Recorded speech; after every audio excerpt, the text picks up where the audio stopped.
tous, on se retrouve aujourd'hui 3 avril pour mon point lecture de mars. Alors, j'ai commencé à le tourner tout à l'heure. J'ai essayé de le tourner tout à l'heure, tout du moins. Et comment vous dire que ça a duré 3 plombes. Donc, pour une fois, mon point lecture sera divisé en 2 parties.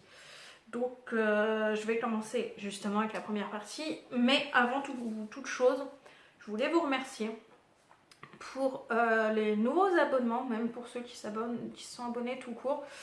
Jusque là j'étais à 32 abonnés et il n'y a pas longtemps, durant le mois de mars justement, je suis sur un groupe Facebook livresque qui s'appelle Livre à vous, et je me suis rendu compte que dans les fichiers on avait plusieurs catégories pour se faire entre guillemets un peu de pub, pouvoir se parler sur différents réseaux de ce groupe. Donc on pouvait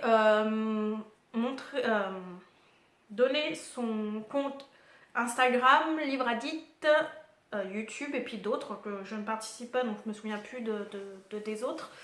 Et donc j'ai mis mon compte YouTube. Et je me suis rendu compte quelques jours plus tard que j'étais passée de 32 abonnés à 53 abonnés.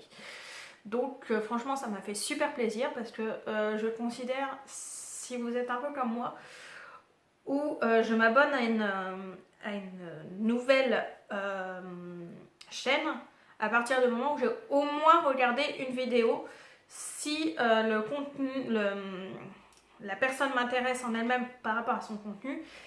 Et si j'aime bien la personne, je peux aimer complètement le contenu de ce que la personne dit, mais si je n'accroche pas avec la personne, je ne m'abonnerai pas.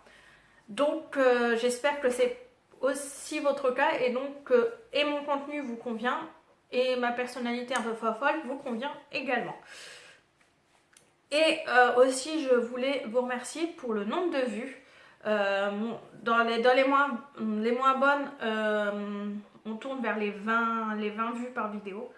Mais dans les 2 meilleures vidéos, qui se valent à 2-3 vues près, c'est des sujets totalement différents. Donc on a la palle de printemps pour le challenge au fil des saisons et des pages qui est à 132 vues. Et ma vidéo sur mon adoucissant pour la machine à laver est à 135 vues. Donc j'étais ravie quand j'ai vu ça, parce que à la base ma chaîne, je voulais vraiment parler des livres que je lisais. Et c'est vrai que ça m'a fait plaisir aussi de vous montrer comment je fabriquais mes produits maison simplement. Et je vois que ça aussi, même si j'en fais beaucoup moins, ça vous plaît également. Donc j'ai été ravie. Donc voilà pour les remerciements. Et on va passer vraiment au sujet de la vidéo première partie, et ce qui est les points lecture du mois de mars. Donc en résumé, j'ai lu 10 romans, ce qui me fait 3688 pages. Et c'est un petit peu moins que le mois précédent, parce que le mois précédent j'étais à 3712 pages. Mais ça s'explique que j'ai fini mon mois avec 3 BD.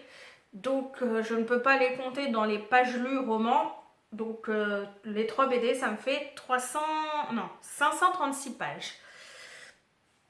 Dans les 13 livres que j'ai lus, j'en ai lu 6 en version papier. Et j'ai avancé une saga, la saga Virgin River, en lisant 3 tomes, le hors-série Noël à Virgin River, et le tome 4 et 5. On va commencer par ma toute première lecture du mois de mars, qui est Les Petites Reines de Clémentine Beauvais. On va y arriver. Donc, on va suivre dans cette histoire 3 personnages féminines.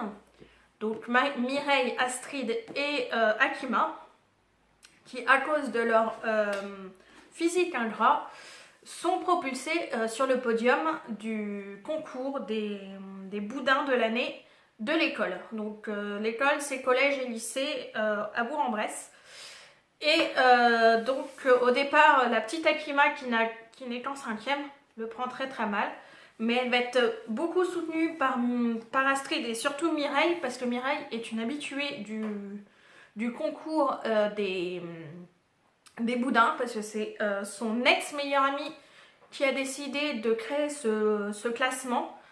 Et comme il lui en veut pour une raison obscure, ou peut-être qu'il n'y a que lui qui le sait, et encore c'est pas sûr, elle est quasiment tout le temps en première place de ce classement.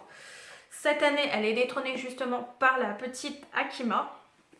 Donc, elles vont être soudées par des destins entrecroisés qui visent une date et un lieu précis, qui est le 14 juillet, aux Champs-Élysées à Paris, et en particulier pendant je vais y arriver, la Garden Party de l'Élysée.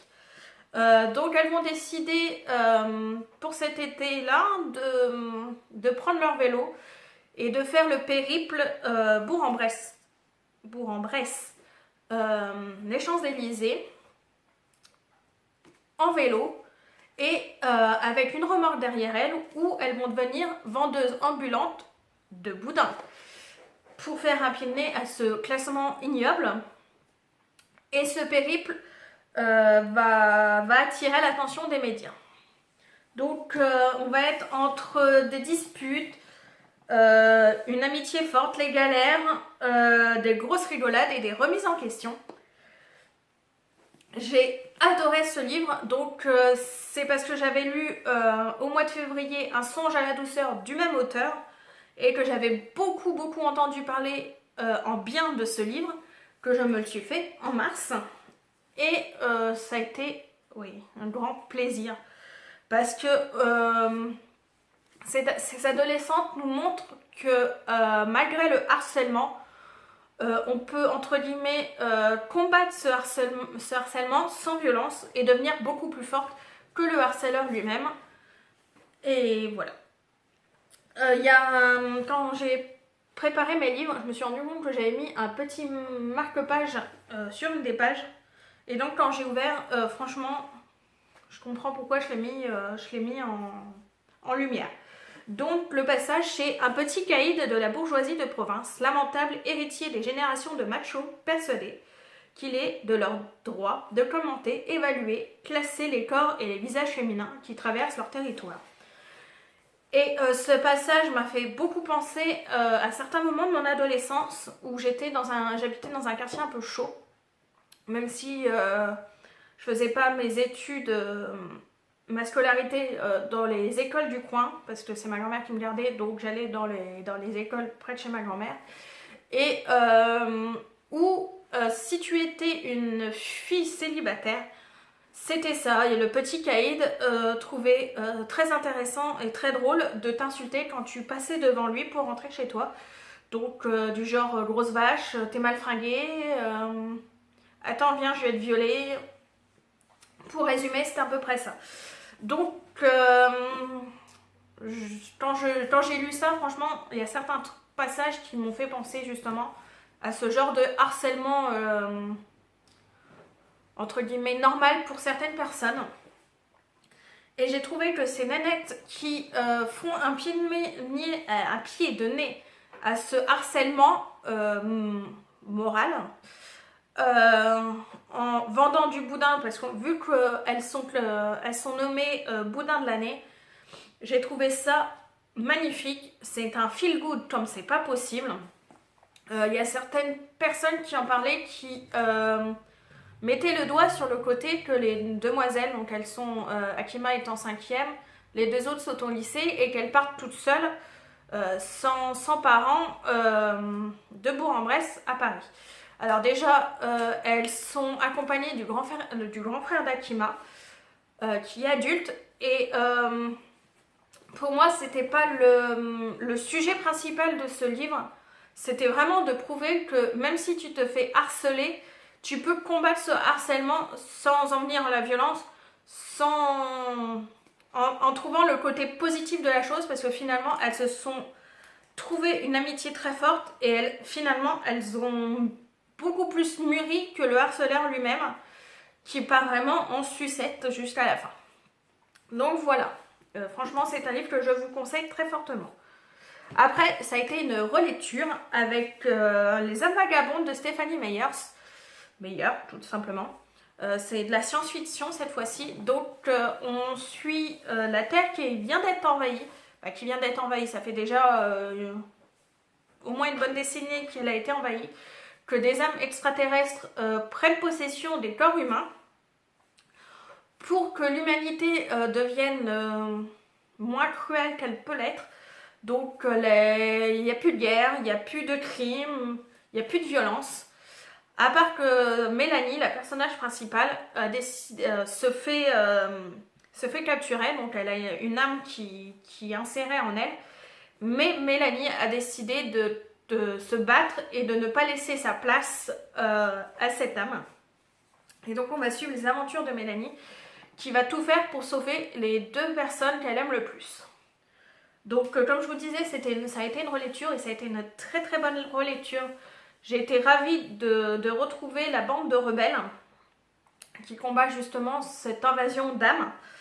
Le seul bémol que je peux mettre, c'est la toute fin, où j'ai trouvé très réducteur la façon dont il traite un des personnages féminins qui rabaisse physiquement, alors qu'elle a un caractère du tonnerre. Et donc je peux pas vous en dire plus parce que je vous raconterai la fin, une partie de la fin. Mais ça a été le petit bémol que je peux faire sur ce livre, mais sinon 1000 fois mieux que le film. Après, j'ai lu un e-pub, Je t'ai prévenu, de Chris Gallia, donc celui-ci, où le résumé m'a beaucoup plu, la couverture je la trouvais magnifique, donc c'est pour ça que je voulais absolument le lire. C'est un livre qui a été fait qu'en e-pub, il fait 145 pages.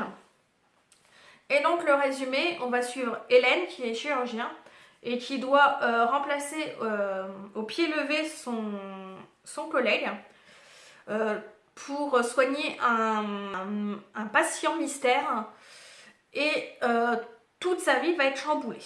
Donc c'est vraiment le résumé parfait d'une romance new adulte, à part que ça ne l'a pas fait du tout. Heureusement qu'il faisait que 145 pages, parce que ça a été une tannée, tellement il y avait des clichés revus dans des livres new romance. Mais le problème, c'est qu'on véhicule des valeurs pas très très jolies. Donc déjà, entre guillemets, la femme se fait plus ou moins, d'un certain côté, se faire traiter un peu comme une merde. Parce que donc forcément elle tombe amoureuse de l'homme mystère, lui aussi, à part que à cause de son métier, il disparaît du jour au lendemain, limite même à la seconde près, sans donner de nouvelles, et il peut disparaître pendant des mois, des années, sans donner de nouvelles, mais il veut absolument qu'elle l'attende. Et donc la demoiselle respecte ça, donc il y a un moment où il part 3 mois, 3 ans, elle tombe enceinte, mais elle trouve quand même un homme qui pourrait le remplacer, mais non, non, je vais l'attendre. Donc voilà, déjà c'est un comportement que je n'aime pas trop, comme si elle ne pouvait pas vivre sans cet homme-là, sans un homme. Donc c'est un truc que j'aime, mais ce qui m'a gêné le plus, c'est de tout baser sur le physique. Donc bien sûr, les deux personnages principaux sont gaulés comme des dieux grecs. Ça prouve, il démontre que si t'es un mec mais pas gaulé comme un rugbyman du calendrier du Stade de France, tu peux pas faire craquer une nana. Et si t'es pas gaulé comme une mannequin des années 90, tu ne pourras jamais faire fondre un mec de ta vie. Donc comment vous dire que pour pas donner des complexes aux jeunes filles, voire même aux mecs, ou même pour les nanas, ça veut dire que tu ne pourras jamais tomber amoureuse d'un mec parce qu'il n'aura pas le physique d'un rugbyman. Surtout mes petits copains, J'ai jamais eu un mec qui était gaulé comme un rugbyman. Mais ça m'a pas empêché de tomber amoureuse, de vivre des moments magnifiques, même si ça s'est mal fini, mais voilà. Donc tu ne peux pas tomber amoureuse d'un mec qui a un peu de ventre, qui n'a pas des tablettes de chocolat, qui est pas gaulé comme une armoire à glace. Et si une nana ne fait pas du 34-36, elle n'aura jamais de chance dans sa vie, elle ne pourra jamais tomber amoureuse, tout du moins qu'un mec tombe amoureuse d'elle. Je trouve ça horrible. En plus, comme d'habitude, c'est le mec, c'est le meilleur coup de sa vie. Reléguant ses ex pour des grosses merdes de l'amour, c'est un truc qui me saoule le plus possible. Enfin, bref. Après, on va passer sur les Virgin River que j'ai pu lire. Donc j'en ai lu 3 de suite. Donc on a le Noël à Virgin River. L'auteur conseille de lire ce hors-série entre le tome 3 et le tome 4. Étant donné que j'avais lu le mois précédent le tome 3, donc je me suis lu le hors-série avant de me faire le tome 4. Alors déjà, je ne vois pas pourquoi ça s'appelle Noël à Virgin River, étant donné que ça se passe entre Thanksgiving et le réveillon de Noël, et qu'en plus, Noël à Virgin River, le côté Noël féerique, ça c'est vraiment en toile de fond et encore très au fond. Donc déjà ça m'a posé problème, et de deux, à la limite, ce tome aurait pu très bien se glisser dans la saga principale. Je ne vois pas pourquoi il y a eu un hors-série, ça aurait pu très bien se glisser dans les tomes de la saga principale. En tout cas, j'ai beaucoup aimé encore ces deux personnages, qui c'est Marcy et Yann, où Marcy se bat bec et ongle pour retrouver Yann, qui était le meilleur ami de son mari qui vient de mourir après 3 ans à l'hôpital dans le coma. C'est encore un personnage féminin qui a beaucoup de caractère, qui ne se laisse pas faire, et c'est encore ce genre de personnage féminin que j'adore au possible.